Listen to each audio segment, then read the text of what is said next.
কাঁচা আমের এই ঝুরি আচারটা আগে কখনো বানানো হয়নি। বানিয়ে যখন খেয়েছি পুরো অবাক। এত অল্প সময়ে এত সুন্দর ঝরঝরে একটা ঝুরি আচার বানানো যায়। একদম ভিন্ন স্বাদের একটা আচার। এভাবে একবার বানিয়ে দেখুন, খেয়ে পুরো অবাক হয়ে যাবেন। কোনো রকম রোদে দেওয়ার ঝামেলা ছাড়াই বছর জুড়ে সংরক্ষণও করতে পারবেন। নমস্কার বন্ধুরা, নতুন একটা পর্ব দেখার জন্য আপনাদের সকলকে স্বাগত জানাই। আজকে বানিয়ে দেখাবো টক ঝাল মিষ্টি কাঁচা আমের ঝুরি আচার। সারা বছর কাঁচা আমের এই স্বাদটা পাওয়ার জন্য এভাবে কিন্তু আচার বানিয়ে রাখতে পারেন। এখন চারদিকে কিন্তু প্রচুর কাঁচা আম পাওয়া যায়। ঝটপট এই আচারটা বানিয়ে বছর জুড়ে সংরক্ষণ করতে পারেন। খেতে ভীষণ ভালো লাগে আর বানানো কিন্তু একদমই সহজ। তো চলুন, আশা করছি রেসিপিটি অনেক ভালো লাগবে। আজকে এই ঝুরি আচার তৈরি করার জন্য আমি এখানে নিয়ে নিয়েছি কয়েকটা কাঁচা আম। তো এবারে চলুন আমি আম কেটে নেব। আর তার আগে এদিকে একটা বাটির মধ্যে একটু নুন জল রেডি করে নেব। বাটির মধ্যে কিছুটা মতো নিয়ে নিচ্ছি জল। এবারে দেখুন বেশ খানিকটা নিয়েছি লবণ। লবণটা জলের মধ্যে আমি দিয়ে দিচ্ছি আর একটু ভালো করে মিশিয়ে নেব। জলটা যেন একদম নোনা হয়। আমগুলো কেটে এখানে রাখবো, তাহলে আমগুলো ভেতর থেকে একটু শক্ত হবে আর আমের কষটাও চলে যাবে। এবারে আমি বটির সাহায্যে আমগুলো কেটে নেব। আমি এখানে কাটার জন্য বটি নিয়েছি, চাইলে আপনারা ছুরি বা চাকু দিয়েও কেটে নিতে পারেন।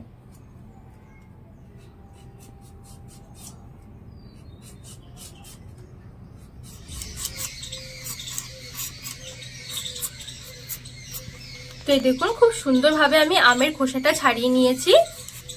এবারে এই আমটা ঠিক এইভাবে করে একটু কেটে নেব। এই দেখুন ঠিক এইভাবে করে, এই দেখুন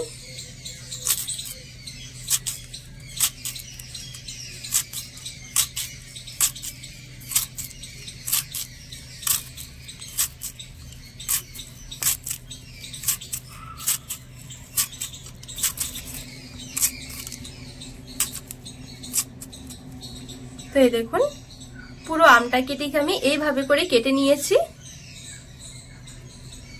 এবারে ঠিক এরকম করে কেটে নেব।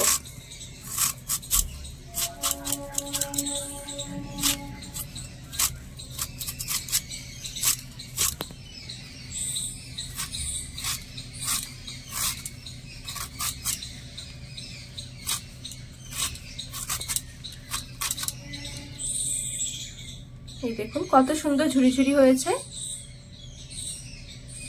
কাটা হয়ে গেলে সাথে সাথে লবণ জলের মধ্যে নিয়ে নেব। সবগুলো আম আমি ঠিক এভাবে করে ঝুরি ঝুরি করে কেটে নেব।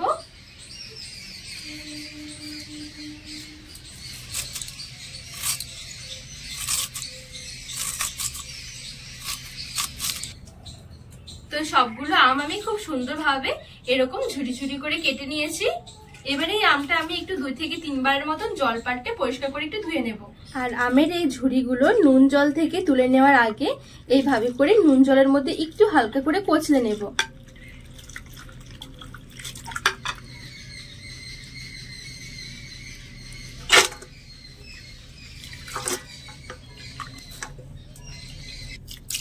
ওর থেকে আরেকটু জল দিয়ে ভালো করে ধুয়ে নেব।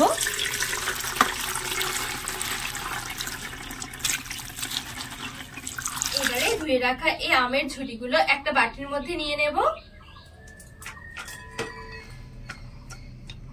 এবারে দিয়ে দেব চিনি।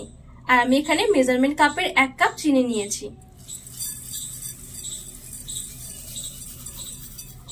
আর এখানে চাইলে আপনারা চিনি স্বাদটা বাড়িয়ে কমিয়ে নিতে পারেন। আচারের মধ্যে কিরকম মিষ্টি খেতে পছন্দ করেন সেই হিসাবে কিন্তু চিনিটা দিতে পারেন। আবার কিন্তু এই ঝুরি আচারে অতিরিক্ত চিনিটা দেওয়া যাবে না, একটু বুঝিয়ে দিতে হবে। তো এখানে আমি 5-6টা আমের জন্য মেজারমেন্ট কাপের 1 কাপ চিনি নিয়েছি। চিনিটা ভালো করে নেড়ে ছেড়ে মিশিয়ে নেব।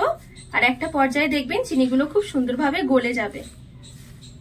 এবার আমি একটু ঢাকা দিয়ে রেখে দেব চিনিটা গলে যাওয়া পর্যন্ত। কিছুক্ষণের মধ্যে দেখবেন চিনিটা খুব সুন্দরভাবে গলে যাবে।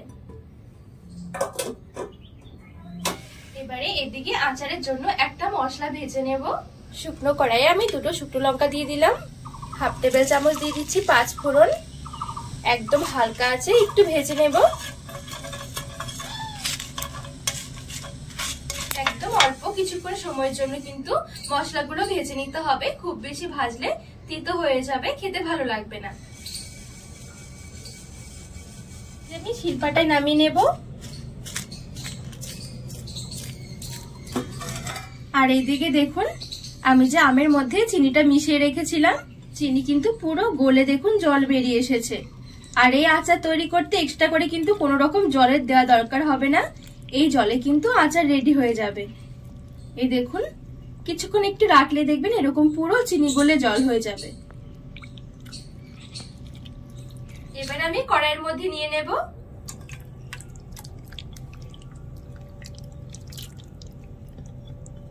সামান্য এক চুটকি দিয়ে দিচ্ছি হলুদ গুঁড়ো, আর একদম সামান্য একটু দিয়ে দিচ্ছি কাশ্মীরি লঙ্কার গুঁড়ো। লবণ দিয়ে দিচ্ছি 1 চিমটি মতন।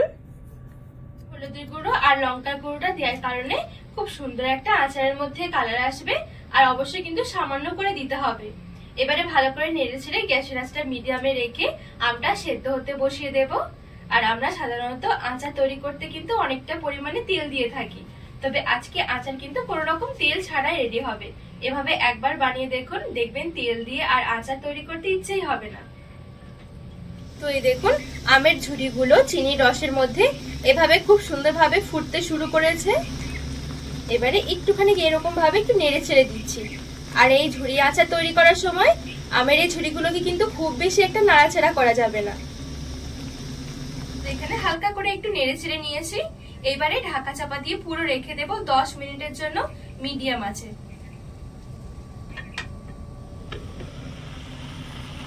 তো পুরো 10 মিনিটের জন্য আমি ঢাকা দিয়ে রেখে দিয়েছি। আর এই দেখুন আমের ঝুড়িগুলো এখন দেখতে কতটা সুন্দর লাগছে। ভালো করে নেড়ে ছেড়ে এবার একটু মিশিয়ে নেব। আর এখানে কিন্তু এই ঝুড়িগুলো কিন্তু কোনোভাবেই ভেঙে যাবে না, ভেঙে গলেও যাবে না। এই দেখুন যেহেতু আমি আমটা প্রথমেই চিনির মধ্যে একটুখানি রেখে দিয়েছিলাম, সেই জন্য কিন্তু এই আমগুলো এভাবেই গোটা গোটা থাকবে।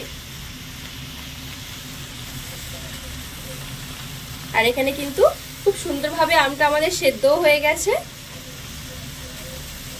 আর এই 10 মিনিট যে আমি ঢাকা দিয়ে রেখেছিলাম মিডিয়াম আছে, এই মাঝখানে কিন্তু কোনোভাবে আমি ঢাকনাও খুলিনি আর কোনো রকম কিন্তু নাড়াচাড়াও করিনি। এবার আমি গ্যাসের আঁচটা একদম হালকা করে রেখে দেব। এবারে এই ভাজা 5 ফোড়ন আর এই শুকনো লঙ্কাটা একটু গুঁড়ো করে নেব।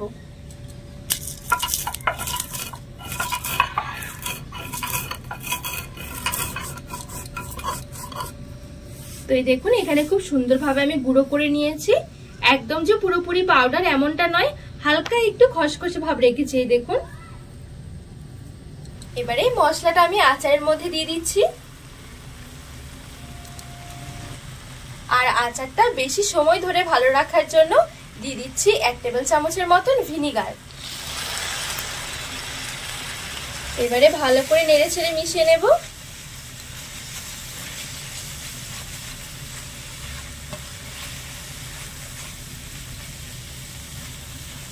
তো এখানে মশলাগুলো দিয়ে নেড়ে ছেড়ে খুব সুন্দর করে মিশিয়ে নিয়েছি। আর আজকে আচারটা কিন্তু শুকনো হবে, একদম ঝুরঝুরে টাইপের। কাঁচা আমের যদি একদম সহজ কোনো আচার খেতে ইচ্ছে করে বা বানাতে ইচ্ছে করে, এইভাবেই আচারটা বানিয়ে দেখুন। এত সুন্দর আচার হবে, খেয়ে দেখবেন পুরো অবাক হয়ে যাবেন। আর একদমই অল্প সময়ের মধ্যে কিন্তু ঝটপট বানিয়ে নিতে পারবেন। কিন্তু আচারটা আমার একদম রেডি। যদি আচারের গায়ে হালকা চিনির রস থাকে, সেটা কিন্তু এভাবে করে একটু ছড়িয়ে ছড়িয়ে তারপরে চিনির রসটা একদম শুকিয়ে নিতে হবে। তো এখানে কিন্তু আচারটা একদম শুকনো হয়ে গেছে। এবারে এইভাবে করে আমি এই কড়াইটার মধ্যে একটু ছড়িয়ে দেব। আর এখন আমি গ্যাসের আঁচটা একদম বন্ধ করে দিচ্ছি।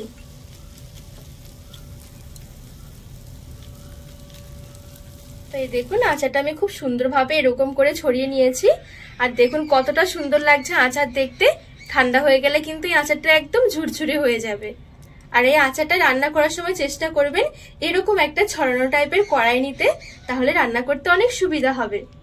এবারে আমি এই কড়াইটা নামিয়ে ভালো করে আচারটা আমি ঠান্ডা করে নেব, তারপরে আচারটা দেখাচ্ছি। তো আচারটা আমি এখানে খুব ভালো করে ঠান্ডা করে নিয়েছি। ঠান্ডা হয়ে গেলে দেখবেন একদম শুকনো হয়ে যাবে আর একটু এরকম মাখো মাখো হয়ে যাবে। চাইলে এ পর্যায়ে একটুখানি কাঁটা চামচ দিয়ে ছাড়িয়ে নিতে পারেন। তো এই দেখুন আচার কিন্তু ঠিক এরকম থাকবে। আমের যে ঝুড়িগুলো ছিল সেগুলো কিন্তু এরকম গোটা গোটাই থাকবে আর খেতে পুরো লজেন্সের মতন। আচারটা এভাবে একবার বানিয়ে দেখুন, খেয়ে পুরো অবাক হয়ে যাবেন। আর বাড়ির ছোট থেকে বড় সবারই দেখবেন ভীষণ পছন্দ হবে। এবারে একটা প্লেটের মধ্যে তুলে সাজিয়ে নিচ্ছি।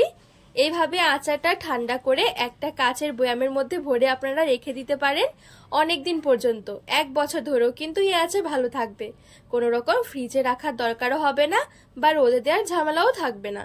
ভীষণ ভালো লাগে এই আচারটা খেতে, আর ঝটপট কিন্তু বানিয়ে নিতেও পারবেন। আর এই দেখুন দেখতে কতটা সুন্দর লাগছে, একদম ঝরঝরে ঝুরি আচার, মুখে লেগে থাকার মতন একটা টক ঝাল মিষ্টি আচার। একবার বানিয়ে দেখুন, সবাই দেখবেন খুবই পছন্দ করবে। তো বন্ধুরা, আজকে এই ঝরঝরে ঝুরি আচারের রেসিপি আপনাদের কেমন লেগেছে অবশ্যই কিন্তু কমেন্ট করে জানাবেন। আর রেসিপি ভালো লাগলে চ্যানেলটিকে সাবস্ক্রাইব করে পাশে থাকার অনুরোধ রইল।